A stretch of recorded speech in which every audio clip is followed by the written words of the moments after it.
Good morning, everyone. Thank God for another Sunday. This will be the Bible 101 class coming from 2nd Samuel 21st chapter, verses 15 through 22. Again, 2nd Samuel 21st chapter, verses 15 through 22. Dear Heavenly Father God, we thank you for this opportunity to study your word. Lord, let that word go into our heart, that we might not sin against thee, and to let our light shine, that men may see our good works and glorify the Father which is in heaven. Amen. Okay, so we're coming off of the revolts that David had to face, and then there was a famine in the land, and we were coming off what David did in response to the sons of Saul and the Gibeonites. And now we're going to the last years of David, and we'll see significantly how things change for the warrior king David. We'll also discuss why the Philistines was such a thorn in Israel's side. So we'll go through the verses, and then we'll touch on some things that are in those verses and expound on them. 2 Samuel chapter 21, starting at verse 15. Moreover, the Philistines had yet war again with Israel, and David went down and his servants with him, and fought against the Philistines. And David waxed faint. And Ishbidnob, which was of the sons of the giant, the weight of whose spear weighed 300 shekels of brass in weight, he being girded with a new sword, thought to have slain David. But Abishai, the son of Zeruiah, scoured him, and smote the Philistine, and killed him. Then the men of David sware unto him, saying, Thou shalt not go no more out with us to battle, that thou quench not the light of Israel. And it came to pass after this, that there was again a battle with the Philistines at Gob. Then Sibbecai the Hushathite slew Seth, which was of the sons of the giant. And there was again a battle in Gob with the Philistines, where Elhanan, the son of Jeroboam, a Bethlehemite, slew the brother of Goliath the Gittite, the staff of whose spear was like a weaver's beam. And there was yet a battle in Gath, where was a man of great stature, that had on every hand 6 fingers, and on every foot 6 toes, 24 in number. And he also was born to the giant. And when he defied Israel, Jonathan, the son of Shimeah, the brother of David, slew him. These 4 were born to the giant in Gath, and fell by the hand of David and by the hand of his servants. So the Philistines, constant pain to Israel. What made them so hard to defeat was, historically, it's considered that they came from the Mediterranean islands, and they had mastered the use of bronze and iron, basically of metals. And if you think about when the nation of Israel began under the kingship of Saul, remember, they were going out with farmers' tools, and only Saul and Jonathan, I think it's in one of the scriptures, had actual metal weapons that was a sword. So the people trusted in God, even though they were not equipped. They trusted in God, and went forward to defeat their enemies, even though their enemies were more well equipped and better organized because they were used to warfare. Mainly the reason why they had great use and knowledge of making metal weaponry, of iron and bronze. So these Philistines, because they had this edge, they were hard to defeat. Now you add to that, because of their stature, some of the Philistines were giant sized, large,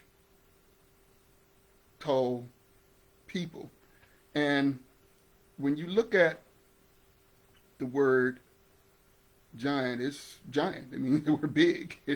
um, Rafu, they represented something in regard to the Philistines. They represented that the size of your opponent is not anything that would be in question when you have God on your side. So the Philistines had men of great stature. They had weapons of metal that they mastered the use of. And when they landed, because the Mediterranean islands actually was affected by a volcano, and they left those islands seeking refuge, and they landed on the shores of what's now present day Israel, the land of Canaan.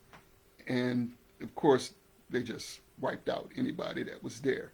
And if you remember also in the book of Exodus, when Israel was coming out of Egypt, the Lord led them on a different path. This wasn't the path of being punished at that time, the 40 years wandering in the wilderness. This is before that. He led them on a different path because Egypt was fighting against those Philistines who had landed in this area.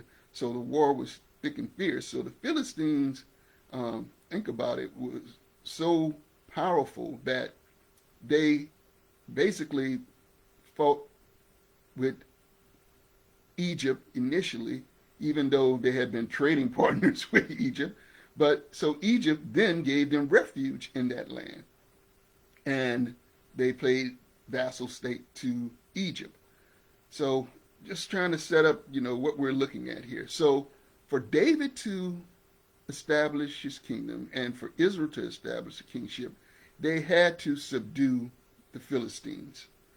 So there was yet another war against the Philistines, and David went down and his servants went down.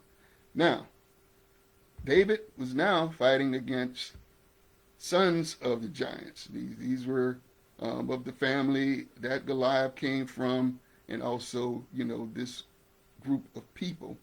So this giant, the first giant, Ishbitnab, was the son of the giant. Now that's a direct, a definite article when you say the giant. So that means it had to be of Goliath, of that Goliath family.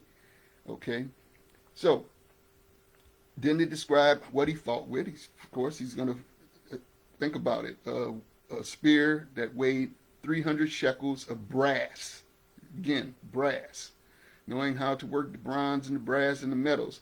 He being girded with a new sword, thought to have slain David. Now, girded with the new sword. Remember, David, when he killed Goliath, took Goliath's sword and sliced his head off.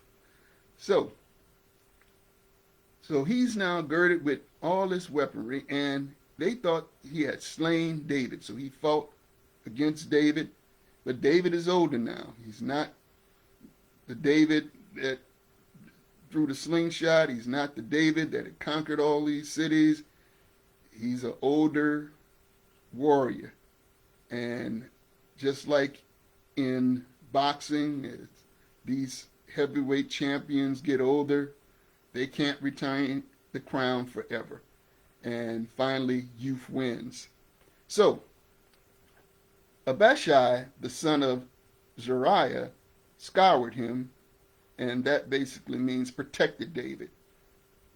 And then smote the giant. Now, here comes the interesting passage here. The men of David swear unto him, saying, You shall not go out to battle, because if we lose you, we lose the light of Israel, the light of God. Now, what's important about this is that it's not who David is, it's what he represents to the kingdom. He is their first successful king. He was the king anointed by God that replaced Saul. He was chosen out special. He wasn't the oldest, so it wasn't a birthright inheritance. It was because of David's heart. Think about that. Because of David's heart toward God, that's why he was chosen. It's our heart towards God is why we're chosen. We're chosen to walk in this marvelous light, the light of Jesus Christ. So they didn't want that to be taken away from Israel. And like I said, you got to remember that Israel is basically, he will rule as God, basically people of God. That's what that name means. So the light of the people of God would not be quenched. Today, we've got to make sure our light is not quenched. In that we have to keep Jesus the center, God the center of our heart.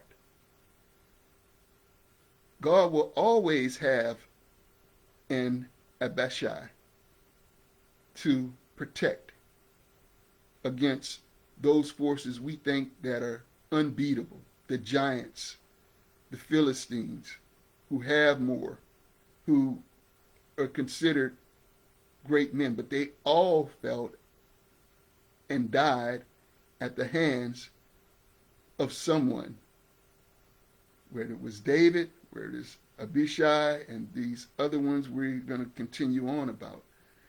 But one, you have to understand, one, they had the bravery and the trust in God that if they stood against this threat, if they stood for right, not wrong, that God would give them the victory.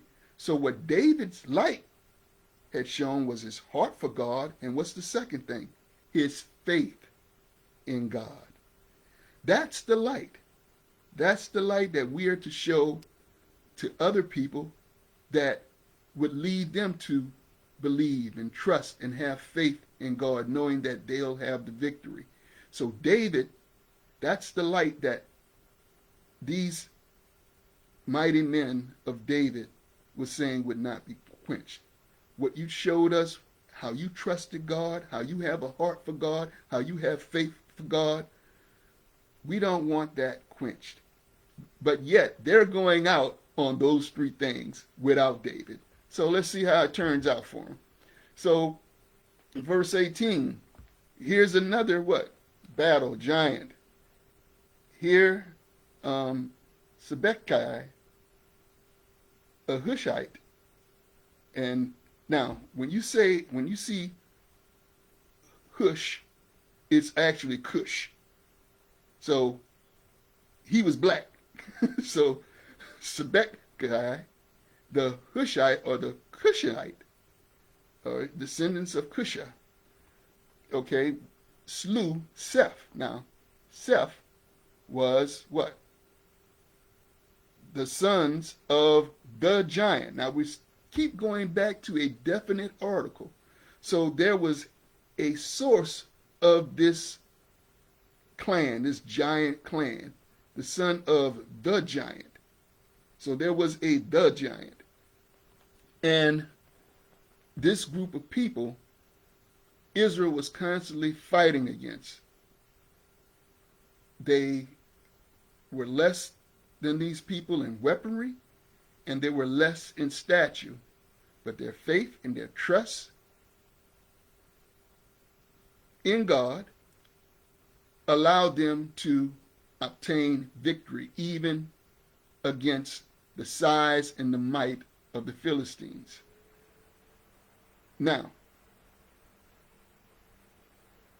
Then there was another battle, the battle in Gob. Now, if you now we've had, if you know anything about the geographic of Philistine, what's basically going on, Gath is closer to the water, the border of where the Mediterranean Sea starts. So actually, these battles, as they're defeating these giants, they're closing in on the capital city of Gath. So now you have another battle in Gob, and where Elhanan, the son of Jeroham, a Bethlehemite. Now that's Bethlehem. So he was a Bethlehemite. So let's look at this how we're going. So these are men of Israel without David that have now trusted like David trusted in God because David showed them the example of it, had faith in God because David had faith in God and he showed them the example of it. We have to do the same things in our life to others. So here he goes and he kills the brother of Goliath, the Gittite. And he has a spear that was like what? A weaver's beam. So it was plated, they were skilled. It was wrap. So it's iron wrapped around iron. It's like a weaver's beam. So he fought and defeated the brother of Goliath. We're at Gob. Then there's yet another battle in Gath. Now we're at the capital city of the Philistines. The Philistine city of Gath. This is the same Gath, I believe that was Samson, got between the pillars and pushed down, or one of the outside cities of Gath. So we're now directly in the heart and the capital of the Philistines. So there was yet another battle in Gath, where was a man of great stature that had on every hand 6 fingers, 6 toes, and it gave the number 24. Okay, now we know numbers mean something, and anytime you see the number 4, that's struggle. So now we have 24, which is the number 4 times 6. Okay, so now we have 3 6s, 3 3s. All right, so 4, number 24. You have 6 toes. You have the number 6, evil, representing evil. So even though evil is mounted on this giant in an extra proportion, he now is of great stature. Now, remember, the others were the sons of the giant, the direct article. By the time they got to Gath, we're now seeing what? A change. One, he's of great stature. Is not saying he was of the giant. 2, he was different. It wasn't the same physical appearance. He had 6 fingers and 6 toes, so he had 24 in number. And again, 24 represents the struggle. You have the number 4, 4 times 6. You have the number 6, and he was also born of the giant. So, if he was born of the giant, now we're in Gath, but he just said he was of great stature. It wasn't that he was of the stature of Goliath, or he's represented as we see in the other battles with the giants. Because as we go against any giant, I'm talking about now in our spiritual life or any obstacle in our life, if we keep at it, not relenting, Bible says, trust the Lord, resist the devil, and he'll flee from you. Well, you're steadily pushing that back down in size. So we're going from where giants were described in verse 16 when it says a name, Ishbidnab, which was of the sons of the giant, and we're assuming that's Goliath's family, sons of the giant. So we have a definite article and we have a name. Then we go to verse, I believe it's 18. We have the slaying of the giant, Hisu, and we given a name, Seth,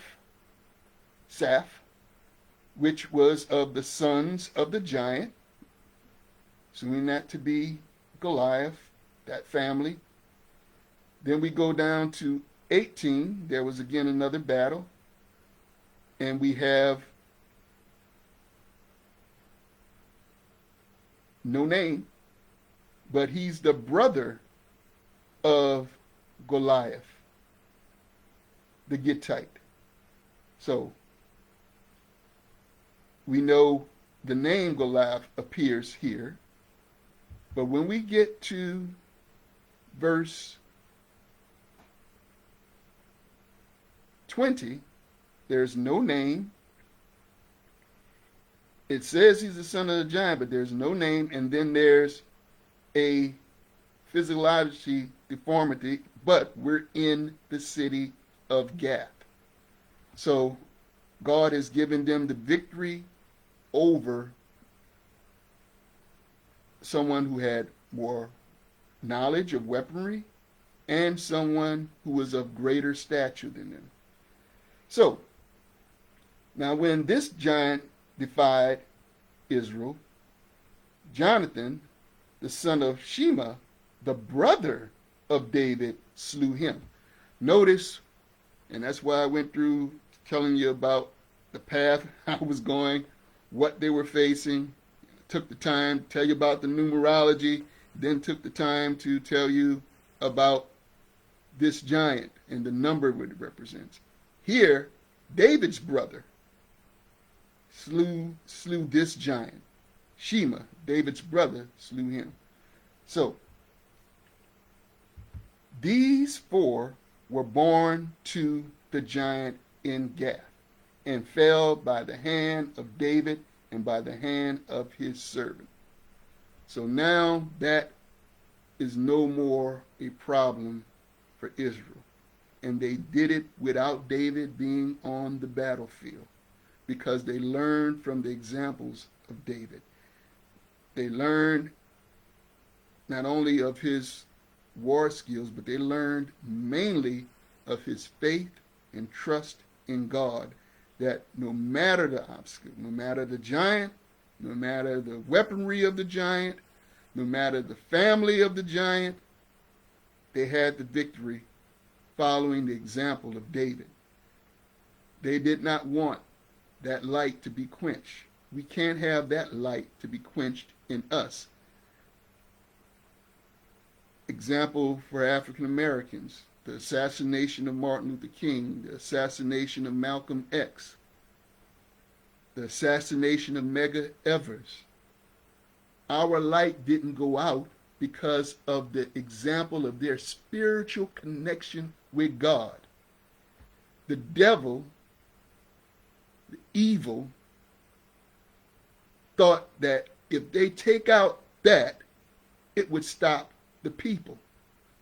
But what they gave the people was their trust and faith in God.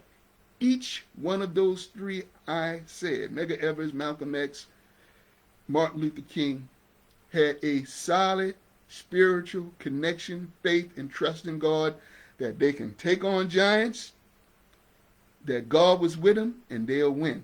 Even in death, they had the victory.